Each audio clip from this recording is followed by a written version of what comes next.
Mi nombre es Mirta Funaro, soy alfarera, hago cerámica y alfarería. Todo empezó hace muchos años cuando terminé el secundario, empecé en la Escuela de Bellas Artes y ahí fue mi primer contacto con el barro. Hice varias, a mí me gusta hacer muchas cosas, pero desde la escultura, la pintura, la alfarería, pero para profundizar no queda otra que ir haciendo recorte. Y fui haciendo recorte hasta que me quedé en este momento con las altas temperaturas y la alfarería. Estoy haciendo solamente producción alfarera de objetos utilitarios. Me interesa que lo que hago lo tenga una persona para el uso cotidiano. Es como llevar el arte a lo más cotidiano de tu vida. Me interesa el grés por las propiedades, que es lo que producís en alta temperatura. Quedan piezas totalmente impermeables, no absorben olores ni sabores, y tienen una gran resistencia mecánica. Esto permite que para el uso cotidiano en la cocina sean muy funcionales, porque se pueden, las fuentes o los cuencos, todo lo que hacemos puede ir al horno convencional o microondas, pueden también ponerse en la heladera, en el freezer, mantienen mucho la temperatura y son muy higiénicos y muy resistentes. Obvio que es cerámica y que se rompe con un golpe, pero es muy resistente en el sentido de que no se rayan. En un plato de grés podés cortar y no se marcan las líneas del cuchillo y así. Entonces, y también lo que es fermentos o ensaladas, que los ácidos como el vinagre, el limón, no degradan para nada el esmalte y los esmaltes no son tóxicos, no tienen nada de plomo ni ninguna otra materia que tenga que sea incompatible, ¿no?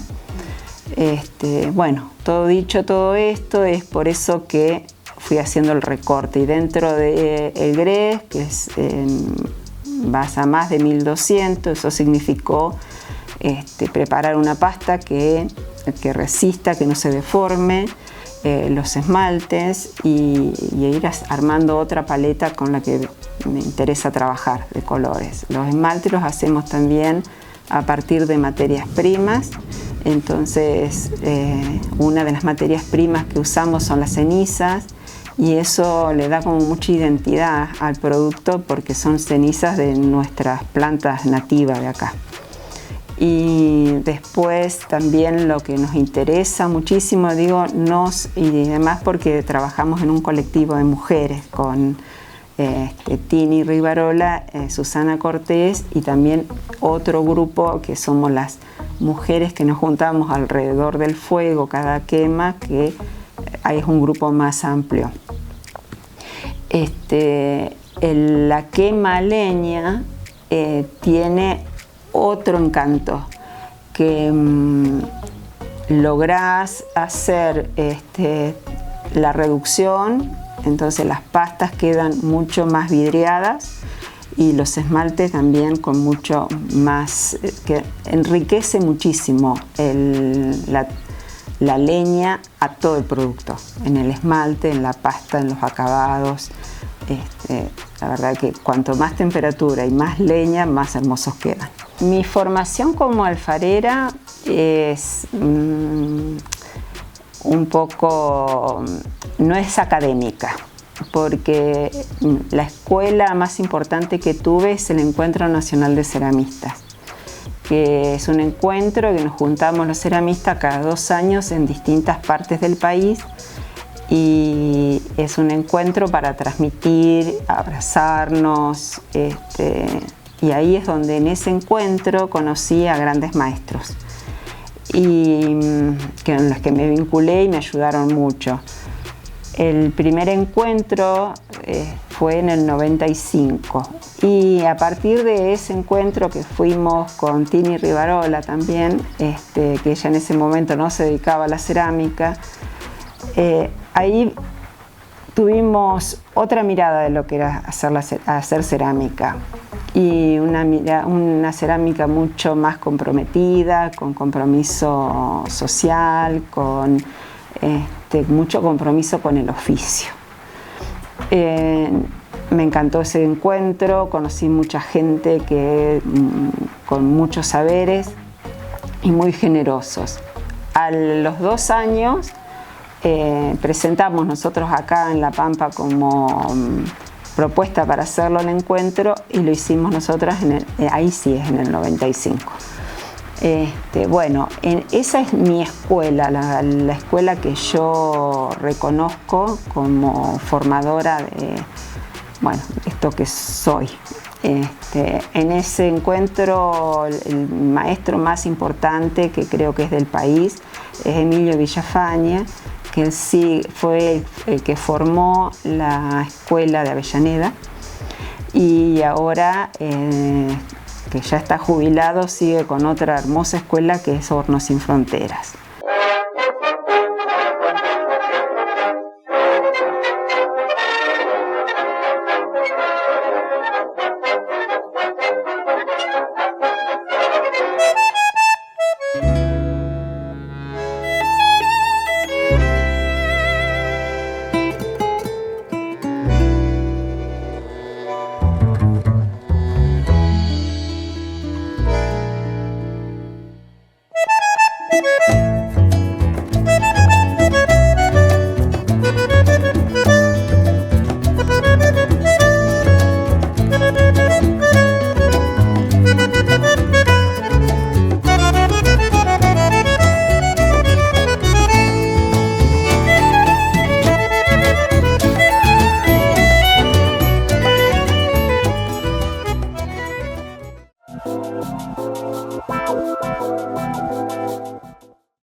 A partir de la década de 1950 en Gran Bretaña y en 1960 en Estados Unidos, jóvenes artistas produjeron obras inspiradas en la cultura popular.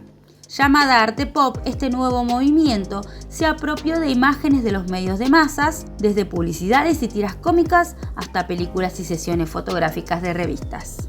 El arte pop estadounidense tomó la posta del neodadaísmo a inicios de los 60 y mantuvo una posición más ambigua hacia sus temas que la mayoría del arte pop británico. Las pinturas serigráficas de Andy Warhol, en las que se superponía repetidamente una imagen de la prensa o del cine con pintura, mezclaban la banalidad con el glamour y el patetismo. Roy Lichtenstein copiaba imágenes individuales de tiras cómicas en grandes pinturas. Al aumentar la escala de estas imágenes simples, con bocados de diálogo, se amplificaba la trivialidad de su contenido. James Rosenquist produjo obras de arte a manera de carteleras, en las que las imágenes de productos y personajes famosos se juxtaponían de formas inquietantes. Para 1962, el arte pop había reemplazado al expresionismo abstracto en el corazón de sus críticos y comisarios estadounidenses, aunque competía con la abstracción pictórica. El movimiento se difundió por el mundo hasta los años 70, la década del minimalismo y el conceptualismo, y revivió en los 80 con el neopop. En esa escuela también era parte de esa escuela nuestra compañera Susana Cortés, que es otra de las mujeres, somos 3 mujeres alfareras, Susi, y bueno, con ella aprendí mucho el oficio de alfarera. Después, quemar a leña siempre me gustó. Con Tini siempre hemos compartido mucho el fuego y hicimos hornos de los más simples hasta los más complejos y siempre era el desafío de hacer un horno a leña o a gas. Y fuimos conociendo el fuego y después complejizando el horno y la horneada. Entonces eso fue todo un proceso de muchos años, que ya llevamos más o menos, sí, unos 30 años haciendo fuego, y hace unos 10 años que hicimos el horno que tengo acá en el taller, que es un horno de tiro invertido que resiste las altas temperaturas. También aprender a hornear en alta temperatura también fue todo un desafío, y del que fuimos aprendiendo de otros colectivos que también hacen leña y alta, y bueno, compartiendo con pares. De ahí es donde es mi formación. El proceso es bastante lento. En la cerámica nada es muy rápido. Trabajamos con pasta que preparamos en el taller a partir de materias primas que compramos. No usamos arcillas de la región, porque necesitamos arcillas más cauliníticas, que resistan más el fuego, porque nos llevamos a más de 1200 grados, y las arcillas que tenemos acá en la región no resisten esa temperatura. Sí pueden servir para hacer algún esmalte, pero también es complejo, porque nosotras tratamos de hacer la pieza con una pasta que después el esmalte también tenga parte de esa pasta, de esa arcilla, de esas materias primas. O sea, nosotras compramos las materias primas a granel, y a partir de eso preparamos las pastas y los esmaltes.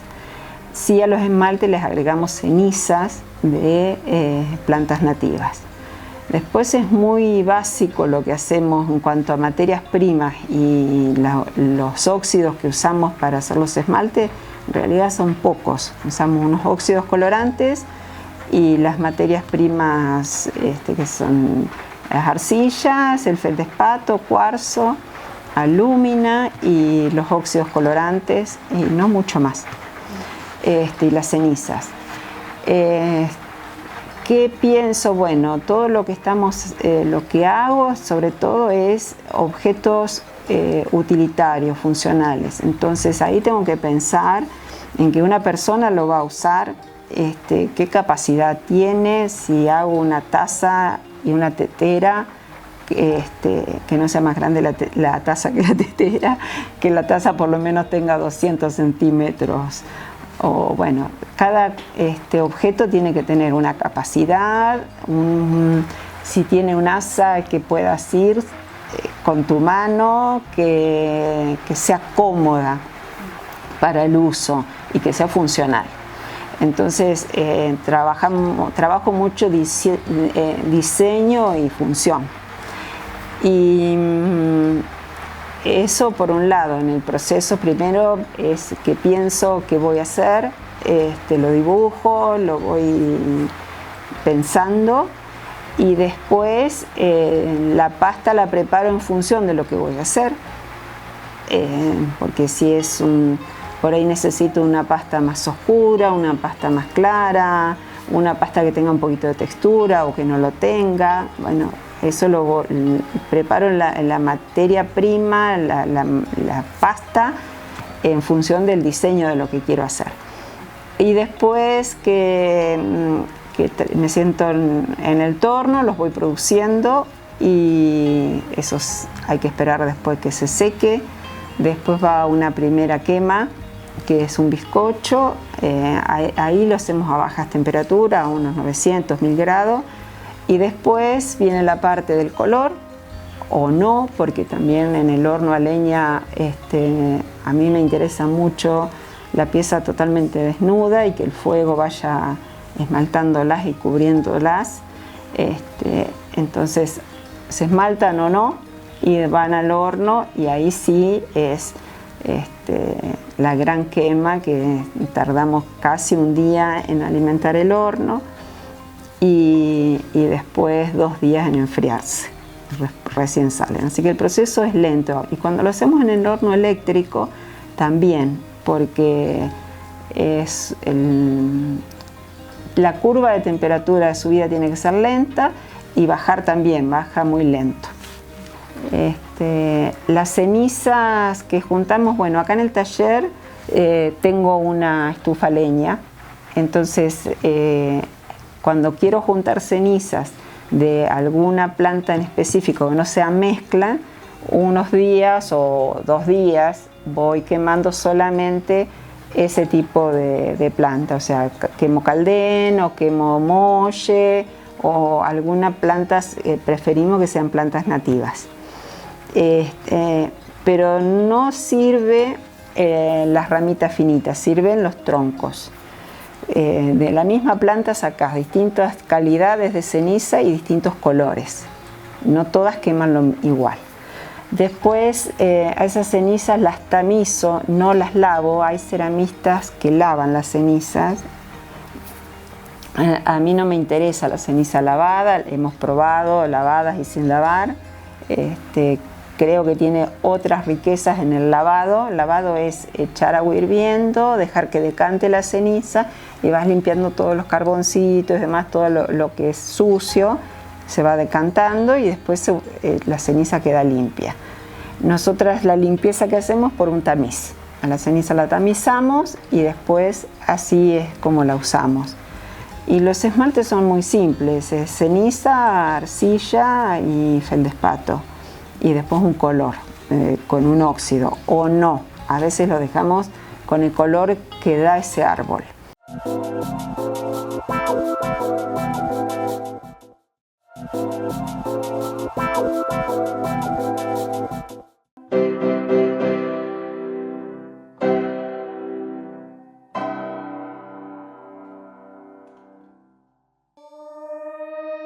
Durante la erupción del monte Vesubio en el año 79 después de Cristo, las personas que perecieron fueron enterradas bajo toneladas de cenizas y materiales volcánicos.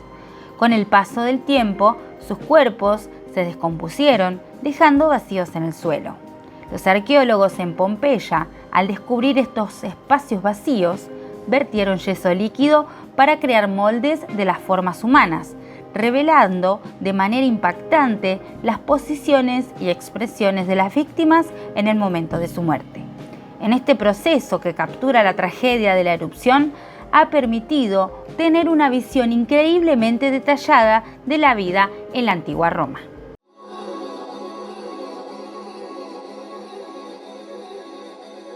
Hoy vamos a hablar de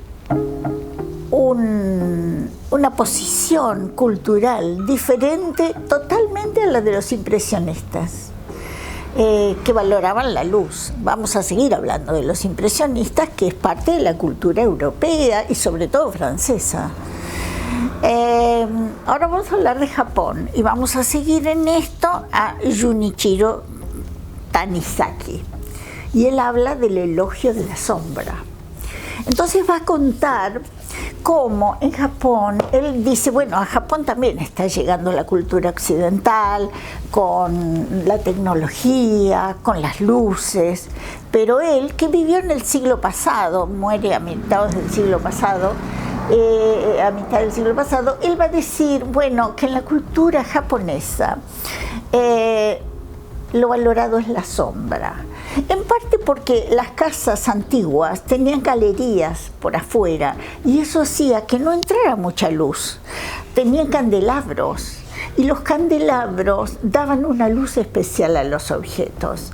Entonces él va a decir, para los japoneses no importa tanto la luz ni hasta la higiene, que ustedes fíjense que el valor que ha tenido en Occidente la higiene, tanto que había en un tiempo, quizás ya ahora no tanto, lo que se llamaba neurosis del ama de casa, que era el señor que se lo pasaba limpiando. Para los japoneses no es tan importante la higiene, se perdonan inclusive algunas de estas libertades, de que no esté todo tan limpio. Por ejemplo, si hay un cuenco de comida, ellos dicen que valoran la laca y no tanto la cerámica, y que la laca hasta conserva algo de sabores de los alimentos. Lo que importa es el alimento. Y ese continente de la laca bajo la luz de una lámpara pareciera que es algo que le da belleza al mundo japonés. Ellos no usan grandes adornos, por eso estamos aquí en un lugar que tratamos de presentarlo despojado, y también donde hay una rajadura. ¿Por qué? Porque para ellos también las cosas no se reponen, sino que si hay un objeto que se rompe, lo valorado es unirlo, resquebrajarlo, unirlo y pegarlo, y hasta usan dorado, porque también el dorado en las ropas o en estos materiales le dan a los objetos una luminosidad muy especial dentro de lo que sería ese mundo configurado por sombras.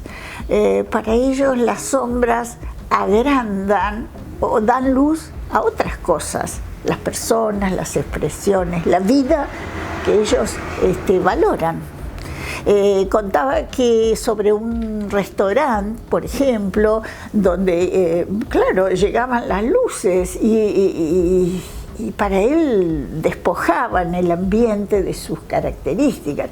Entonces él pidió que le trajeran un candelabro, y lo que hacen, dicen muchos japoneses que quieren mantenerse fieles a la tradición, es encubrir los caños de la calefacción o de la luz, y lo encubren como con ciertos paneles, en fin, para que no se vean, porque no es el espíritu de ellos. Bueno, me pareció muy interesante esta cultura de la cual alguna vez vamos a hablar de otros aspectos, como por ejemplo los rituales, pero será otra vez.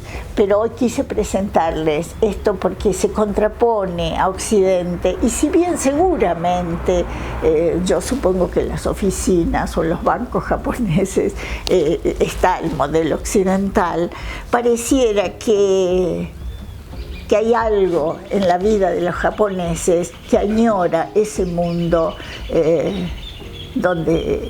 configurado por las sombras. Y vamos a ver en un pintor del impresionista, porque también la tradición japonesa llega a los impresionistas, cómo a veces usan el negro para resaltar los colores, como lo hace Matisse, pero eso lo vamos a ver en otra ocasión. En cuanto a nosotros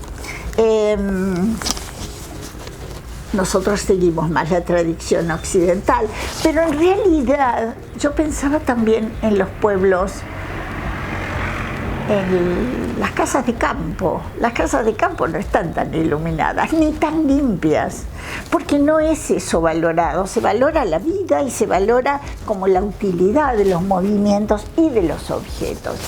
Entonces, queriendo unir algo de esto que les estoy contando con nuestra cultura, me acordé de Borges, y que él tiene un libro que se llama Elogio de la Sombra, justamente. Entonces busqué el poema Elogio de la Sombra. Debo decir que lo suyo tiene otra temática, pero sí alude a lo que a él le pasaba en la vida, que era la ceguera. Entonces él dice, les leo unos versos nada más. La vejez, tal es el nombre que los otros le dan, puede ser el tiempo de nuestra dicha. El animal ha muerto o casi ha muerto. Quedan el hombre y su alma.